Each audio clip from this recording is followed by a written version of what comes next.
नमस्कार दोस्तों, कहानी कथा के चैनल पर एक बार फिर से आप सभी का बहुत बहुत हार्दिक स्वागत और अभिनंदन है।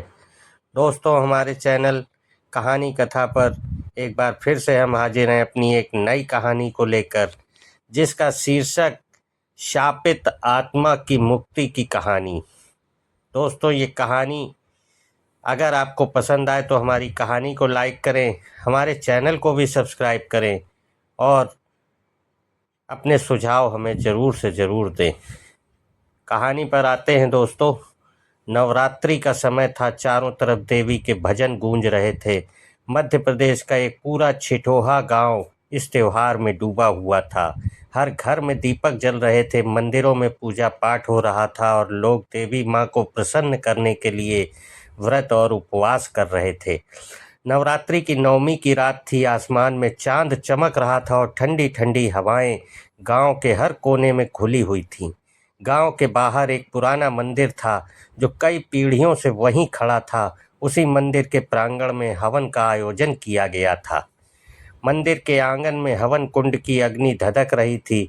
शुद्ध घी, कपूर, हवन सामग्री की खुशबू चारों ओर फैल गई थी। पुजारी मंत्रोच्चारण कर रहे थे। गांव के बड़े बूढ़े आंखें बंद किए श्रद्धा भाव से मंत्र को सुन रहे थे।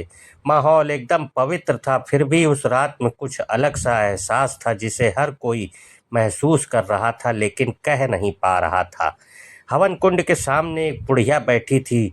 उसके ऊपर गहरे लाल रंग का शॉल था। शॉल के किनारों से उसके सफ़ेद घुंघराले बाल बाहर झांक रहे थे। चेहरा झुर्रियों से भरा हुआ था लेकिन उसकी आंखों में एक अजीब चमक थी। वह मुस्कुरा रही थी जैसे किसी रहस्य को जानती हो। उसकी गहरी मुस्कान और आंखों की चमक समय के साथ गहरी होती जा रही थी। हर बार जब मंत्र पढ़े जाते उसकी मुस्कान थोड़ी और गहरी हो जाती और उसकी आंखों का रंग हल्का लाल होता जाता। गांव के लोग उसे देखकर हैरान थे। कोई उसे पहचान नहीं रहा था। फुसफुसाहटें हो रही थीं कि यह बुढ़िया कौन है, कहाँ से आई है, लेकिन हिम्मत किसी में नहीं थी कि उससे सवाल करे। फिर भी हर आंख बस उसी पर टिकी थी। जैसे जैसे रात बीतती गई माहौल और भी रहस्यमय होता गया। तीसरे पहर के समय जब हवन की अंतिम आहुति दी गई तब अचानक बुढ़िया ने गहरी सांस ली। उसकी सांस इतनी गहरी थी कि आसपास बैठे सभी लोगों ने उसे सुना। फिर बुढ़िया ने धीरे से अपने सिर से शॉल हटाया और पलटी। उसके पलटते ही एक अजीब सी ठंडी हवा चली। मंदिर के दीपक टिमटिमाने लगे। वातावरण एकदम चुप हो गया। तभी बुढ़िया ने कहा, बेटा, अब समय आ गया है। उसकी आवाज़ धीमी मगर गूंजती हुई थी। पुजारी ने कांपती आवाज़ में पूछा, आप कौन हैं माता? बुढ़िया मुस्कुराई और बोली, बहुत वर्षों से इस दिन का इंतजार कर रही थी। मुझे मुक्ति चाहिए। मुक्ति? कैसी मुक्ति? लोग चौंक उठे। गांव का सरपंच भी थोड़ा डरते हुए सामने आया और बोला, माता, आप कौन हैं? बुढ़िया ने गहरी सांस ली। हवाएं तेज हो गईं। वह बोली, बहुत साल पहले जब इस गांव में केवल 20 घर थे तब एक लड़की थी। नाम था गौरी। गौरी का नाम सुनते ही भीड़ में हलचल मच गई। कई बड़े बूढ़े लोग एक दूसरे को देखने लगे। किसी ने फुसफुसाया, गौरी? 100 साल पहले की बात है। बुढ़िया ने सुन लिया और धीरे से कहा, हाँ, 100 साल पहले की बात है। मैं ही वह गौरी हूँ। यह सुनते ही सबके रोंगटे खड़े हो गए। पुजारी ने हकलाते हुए कहा, यह कैसे हो सकता है? गौरी ने कहना शुरू किया, 100 साल पहले नवरात्रि की नवमी की रात इसी हवन कुंड के सामने मैं खड़ी थी जब एक भयानक घटना घटी।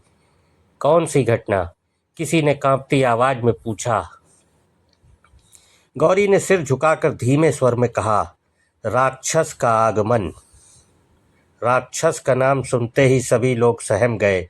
यह वही कहानी थी जो दादी नानी से सुनते आए थे लेकिन कभी सच मानकर नहीं सोचा था। गौरी ने आगे कहना शुरू किया, उस रात जब हवन चल रहा था अचानक तेज आंधी चली। मंदिर के दरवाजे पर एक भयंकर परछाई आकर खड़ी हो गई। वह परछाई 11 फीट लंबी थी। उसके शरीर पर सिर नहीं था। लोग भयभीत होकर सुन रहे थे। गौरी बोली, वह परछाई मंदिर में घुसी और माँ दुर्गा की मूर्ति मांगने लगी। गांव के पुजारी ने उसे मना कर दिया और जोर जोर से मंत्र पढ़ने लगे। राक्षस गुस्से में आ गया। वह पुजारी पर हमला करने ही वाला था कि महज 18 साल की लड़की ने हवन कुंड से जलती लकड़ी उठाई और राक्षस के सामने खड़ी हो गई। गौरी ने रुंधे गले से कहा, मैंने माँ दुर्गा की मूर्ति और गांव को बचाने के लिए अपने प्राण दे दिए, लेकिन राक्षस पूरी तरह खत्म नहीं हुआ। उसकी आत्मा आज भी भटकती है। इतना सुनते ही गांव का पंच बोला, इसलिए हर साल नवरात्रि पर कुछ अनहोनी होती है, कभी सूखा, कभी बाढ़, कभी किसी की अचानक मौत। गौरी ने सिर हिलाते हुए कहा, हाँ, और आज की रात वही रात है जब वह फिर आएगा, लेकिन इस बार उसका अंत होगा। लोग डर से कांप रहे थे। गौरी आगे बढ़ी और हवन कुंड के पास खड़ी हो गई। पुजारी ने पूछा, माता, आप क्या करने जा रही हैं? गौरी ने कहा, जो काम 100 साल पहले अधूरा रह गया था उसे पूरा करने जा रही हूँ। गौरी ने अपनी आंखें बंद की। अचानक उसका शरीर बदलने लगा। उसकी झुर्रियाँ गायब होने लगीं, कमर सीधी हो गई और कुछ ही पलों में वह फिर से 18 साल की सुंदर लड़की बन गई। सब दंग रह गए। तभी हवन कुंड की आग और तेज जलने लगी। मंदिर के घंटे अपने आप बजने लगे। तेज आंधी चलने लगी। फिर अचानक एक जोरदार धमाका हुआ और धरती हिल गई। तभी मंदिर के दरवाजे पर वही 11 फीट ऊंची बिना सिर वाली परछाई आकर खड़ी हुई। बच्चे और औरतें डर के मारे चीख पड़े। गौरी ने सबको माँ दुर्गा की मूर्ति के पास जाकर छिपने को कहा। सभी दौड़ पड़े। गौरी राक्षस के सामने जा खड़ी हुई। उसकी आंखें खून जैसी लाल हो गईं। राक्षस हंसने लगा और बोला, फिर से आ गई लड़की? गौरी ने गरजती आवाज में कहा, तू भी तो वापस आ गया, अब तेरा अंत तय है। राक्षस हंसा, तेरा बस नहीं चलेगा मुझ पर। गौरी जानती थी कि मंत्रों के बिना राक्षस को खत्म करना असंभव है। उसने पुजारी को माँ दुर्गा की आरती गाने को कहा। जैसे ही आरती शुरू हुई, राक्षस कांपने लगा। उसकी ताकत कम होने लगी। गौरी ने हवन कुंड से जलती लकड़ी उठाई और राक्षस की नाभि में घोंप दी। राक्षस जोर जोर से चिल्लाने लगा, नहीं नहीं नहीं। गांव के बच्चे डर से आंखें बंद कर लिए। कुछ बूढ़े तो बेहोश होने की कगार पर थे। राक्षस तड़पता रहा और देखते ही देखते राख बन गया। गौरी ने पास रखे मटके में राख भर दी। उसके चेहरे पर शांति की मुस्कान थी। वह बोली, अब मेरा काम पूरा हो गया, अब मैं चैन से जा सकती हूँ। गांव के लोग कुछ समझ पाते कि गौरी ने वह मटका उठाया और एक चमकती रोशनी के साथ गायब हो गई। उस रात के बाद गांव में कभी कोई अनहोनी नहीं हुई। सूखा, बाढ़, बीमारी सब खत्म हो गया। गांव में सुख शांति लौट आई।